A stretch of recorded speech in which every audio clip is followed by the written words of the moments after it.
Ada itu.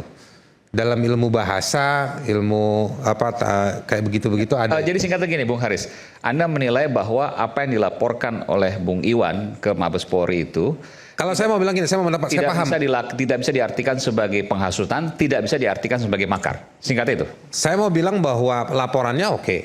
Ya. Tapi kalau kita mau ngecek penggunaan aturannya terhadap fakta tersebut, saya merasa, saya melihat, dan dalam pengetahuan saya tidak cukup unsurnya, tidak cukup. Karena ini juga KUHP baru, Om Aiman, hati-hati. Karena kalau serampangan ntar Om Aiman dilaporin lagi. Ya kan? Kan udah diperiksa kemarin. Saya udah pernah dilaporin ya. Nah, ini KUHP baru, KUHP baru. Nah, jadi maksud saya punya kepentingan untuk menjaga semangat KUHP dan KUHP yang baru, terlepas dari ada kelemahan-kelemahan. Nah, jadi hak untuk melaporkannya saya nggak ada masalah. Itu satu. Yang kedua, kalau masuk ke materialnya. Kita berikan tangan untuk Bung Ferry Amsari. Nah, dia. Ya, oke. Selamat datang, Bung Ferry. Kalau masuk ke materialnya, saya melihat bahwa 193 itu tidak terpenuhi. Di 246 menghasutnya untuk melakukan kekerasan. Oke, sebagai laporan bisa diterima. Tapi begitu nanti diperiksa, ya, begitu nanti diperiksa persiapan apa materialnya dan lain-lain, Saiful Mujani nggak bisa, paling dia cuma nunjukin angka survei. Kan dia profesor bidang politik, praktisinya dari survei. Jadi nggak ketemu. Kalau main bahwa ada orang yang menangkap message-nya dan lain-lain, kemarin kita ini habis gedebak-gedebuk, habis peristiwa Agustus, banyak anak muda ditangkepin gara-gara postingan. Karena pelaku yang membakarnya gak ada yang dibawa ke pengadilan. Rata-rata yang diadili adalah yang memposting. Sama diskusinya hasutan juga. Keteteran pembuktian di pengadilan. Kita merasakan betul. Ini ada Ferry juga, ada Mbak Oki. Ini kan pada jadi saksi ahli semua. Saya juga jadi saksi ahli. Keteteran pembuktian soal unsur menghasutnya itu. Tapi kan lanjut terus sampai ada yang diputus. Enggak, bukan, maksud saya persidangannya lanjut terus. Tetapi orang yang dibawa ke pengadilan ini, yang dibilang persidangannya lanjut terus, adalah mereka-mereka yang dituduh menghasut. Betul. Yang dituduh menghasut. Dan Anda melihat keteteran pembuktiannya di pengadilan. Yang dibawa saksinya bilang saya nggak baca postingannya orang ini. Saya nggak kepengaruh sama postingan orang ini. Ini soal pengaruh mempengaruhi kan banyak faktornya. Nah, saya ingin proporsional, yang mana hari ini sebetulnya sudah kejadian rekayasa komunikasi. Pemerintah membantah, termasuk acara ini bagian dari secara proporsional menanggapi statementnya Saiful Mujani dan si Islah itu. Jadi abang ini berhasil nih mendialogkan, maksud saya lewat panggung lapor polisi berhasil mendialogkan solusi menantang soal konten dari makar yang diajak oleh Saiful Mujani untuk menggulingkan. Jadi saya nggak pakai istilah makar ya atau menghasut, tapi menggulingkan Prabowo. Jadi dibantah. Negeri ini butuh itu dialog. Kalau Saiful Mujani ujungnya bisa nggak, orang ini udah nggak denger. Nanti Kurnia nih dari istana nih, yang batiknya dulu kita nggak pernah lihat waktu dia di ICW, ya kan?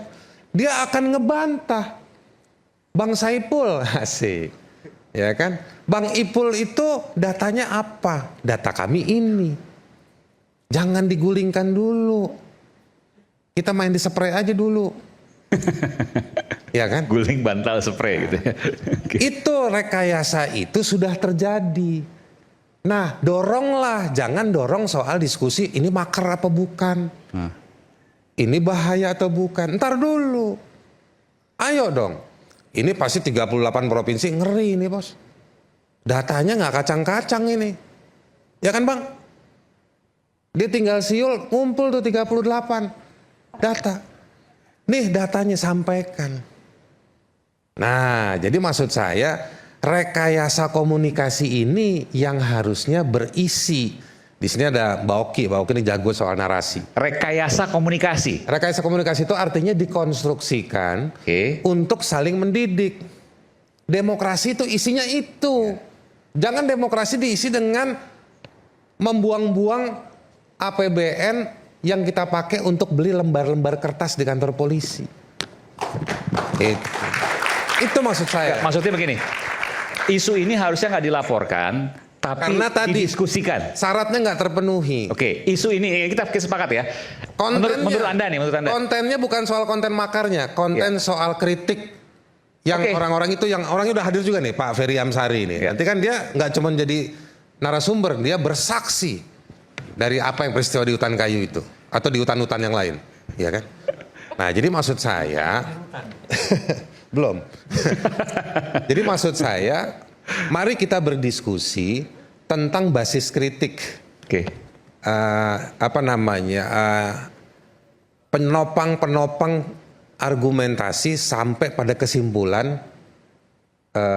harus kita tumbangkan. Jadi diuji silogismenya si Islah maupun si Saiful Mujani.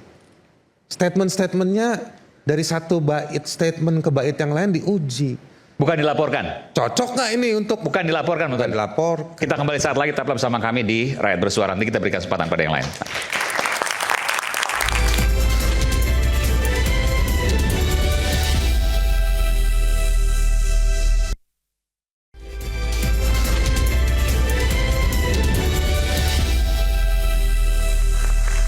Baik, langsung saya berikan kepada Pak Soleman Ponto.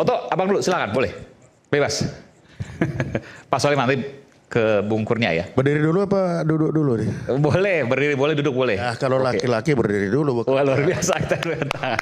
Oke. Jadi Pak Iman, jadi kalau menanggapi apa yang disampaikan Pak Saiful Mujani berdua, saya tidur-tidur aja terbangun. Tidur aja terbangun? Tidur aja terbangun. Artinya apa? Sensor deteksi dini itu langsung bangun. Apa deteksi dini? Kata-kata apa? Mari kita tumbangkan. Ada kata, dapatkah ditumbangkan? Kalau dapat, bagi bahasa kita itu, ini ada niat ingin menumbangkan. Begitu niat menumbangkan muncul, sensor deteksi dini bangun semua. Setelah sensor deteksi ingin bangun, semua kamera mengarah kepada dua orang ini. Setelah mengarah, kapan dia on off, tergantung perkembangan dari kedua orang ini dan kawan-kawan. Apabila ini membesar, apabila ini mengecil, atau apabila ini makin panas. Lalu kapan juga sensor-sensor ini akan bergerak on off, sangat tergantung kepada standar masing-masing yang memegang alat ini. Kalau Pati dia agak bisa beradaptasi, kalau Pamen dia setengah beradaptasi, kalau Pamah sangat sensitif. Dan itu otomatis. Iya, sebentar, maksud saya gini, apa kaitannya dengan perwira pertama, perwira menengah, perwira tinggi? Ya, itu yang saya ingatkan, bahwa perwira pertama, perwira menengah, dan perwira tinggi punya kuping yang sama, punya hati yang berbeda, punya stabilitas yang berbeda, tetapi punya deteksi dini yang sama. Artinya ketika mendengar ini, maka mereka langsung, Anda mau mengatakan itu? Ya. Ini soal keamanan berarti? Ya, kan pekerjaannya dia jelas. Menegakkan kedaulatan, menjaga keutuhan wilayah, melindungi segenap bangsa. Itu terjemahannya apa? Pemerintah atau presiden dalam hal ini lambang negara tidak boleh turun apabila direncanakan atau diniatkan. Di luar aturan. Yes, itu tadi. Nah, kata-kata ini ditangkap terbalik. Niat menurunkan itu sudah ada.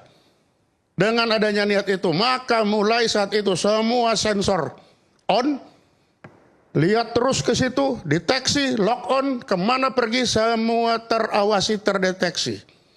Kapan dia akan bergerak, sangat tergantung itu tadi. Tidak punya standar. Standarnya... Bentar, ini supaya kita clearkan. Ya. Artinya, ini aparat intelijen. Betul. Itu sedang memata-matai Islah Bahrawi dan juga Saiful Mujani. Ya pasti. Deteksi dini. Setelah deteksi dini pasti ada diikuti cegah dini. Termasuk Pak Iman dong. Ah itu. Nah ini, jadi kalau tadi, terus pertanyaannya kenapa? Kenapa saya? Ya Anda membuat talkshow malam ini yang temanya adalah soal makar-makaran kan? Masuk nggak nih Pak diawasin? Jadi Masuk nggak pertanyaan beliau ini diawasin Pak Ponto? itu dia tidak tahu makar itu apa, nggak ngerti orang-orang itu makar itu apa. Tapi yang dia akan lihat apakah pergerakan-pergerakan ini sudah bisa mengakibatkan Pak Prabowo ini runtuh. Menurut siapa? Ya menurut dia sendiri itu tadi. Menurut si Pama, menurut si Pamen. Oke, itu Anda bisa membaca. Ini kalau kita bicara soal intelijen ya. Iya. Tapi saya mau bicara secara umum. Anda sudah melihat bahwa apa yang disampaikan Islah Bahrawi dan juga Saiful Mujani adalah sebuah ancaman bagi Iya. keamanan. Saya bilang saya tidur aja terbangun kok. Gara-gara denger itu YouTube-nya. Di mana? Tapi ini orang kok berani sekali ngambil risiko. Apa intelijen itu dianggap nol apa? Sangat berani. Itu kata-kata itu menjatuhkan pemerintahan itu. Apakah di belakang ada apakah atau enggak ada, tapi ada menjatuhkan titik. Itu sudah bangun semua bilang saya tidur aja terbangun. Wah ini kok berani amat ini orangnya. Nah apalagi yang Pama. Ya, Tapi kan nggak mungkin bergerak tanpa ada komando. Nah saya bilang kan itu on off-nya tergantung dia. Tergantung kalau saya Pati. Masih agak bisa menerima. Pamen setengah. Pama. Oke. Itu air keras kemarin kan para Pama. Yes. Sensornya kalau kerja on off-nya Ya. otomatis. Nah terus penawarnya apa? Sudah bagus dilaporkan itu. Kalau nggak ada dilaporkan, dia jalan sendiri. Ah, ini nggak ada yang lapor. Kita aja yang menyelesaikan negeri ini. Pama loh nih. Pikirannya hanya sampai situ. Kan ada Bintara juga.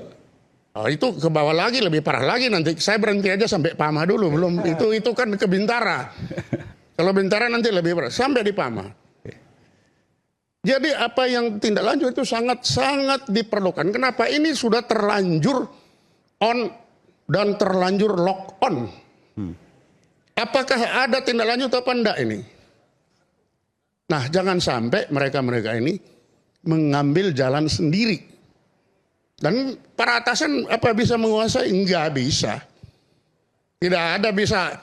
Panglima bilang, jangan kamu tidur. Nah, enggak bisa. Ada rantai komando, change of command. Ada. Tapi bagi orang-orang intel itu tidak akan bisa jalan. Dia akan jalan sendiri. Menurut keyakinannya. Ingat, menurut keyakinannya. Makanya hati-hati kalau bicara. Jangan dianggap orang-orang intel itu tidur nggak punya kuping itu. Bang Rey hati-hati. Nah itu.